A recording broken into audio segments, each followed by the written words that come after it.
एक बात बताओ, जो कार जापान, यूरोप और कई ऐसे देशों में 30 से 40 साल तक चल सकती है, वही कार इंडिया के कुछ सिटीज़ में 10 साल बाद एक्सपायर्ड कैसे हो जाती है?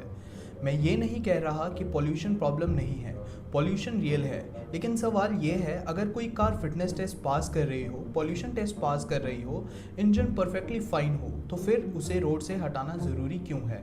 अब थोड़ा और सोचो, जब तुम एक नई कार खरीदते हो, उस पर जीएसटी देते हो, रजिस्ट्रेशन करवाते हो, उस पर फीस देते हो, इंश्योरेंस लेते हो, उसका भी कॉस्ट होता है, लोन लोगे तो इंटरेस्ट और चार्जेस अलग, फ्यूल भरवाओगे तो टैक्स अलग, टोल से गुजरोगे तो पेमेंट अलग। मतलब एक कार खरीदने के बाद भी तुम सालों तक सिस्टम को पे करते रहते हो, लेकिन फिर एक दिन तुम्हें बोल दिया जाता है अब ये कार रोड पर नहीं चल सकती। चाहे उसकी कंडीशन अच्छी हो, चाहे उसका इंजन परफेक्टली काम कर रहा हो, चाहे वो पॉल्यूशन नॉर्म्स पास कर रही हो। असली सवाल अब आता है, अगर पॉल्यूशन ही प्रॉब्लम है तो फिर डिसीजन व्हीकल की एक्चुअल एमिशंस पर होना चाहिए या फिर उसकी एज पर। और अगर दो कार्स में से एक ज़्यादा पोल्यूशन कर रही है तो उसे हटाना चाहिए या उस कार को जिसका कैलेंडर 10 साल पूरा कर चुका है।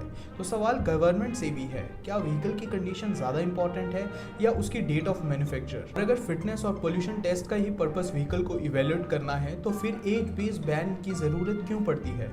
आप क्या सोचते हो? कमेंट में अपना ओपिनियन ज़रूर बताओ और टैग करो उस दोस्त को जो अपनी पुरानी कार को अभी भी प्यार करता है।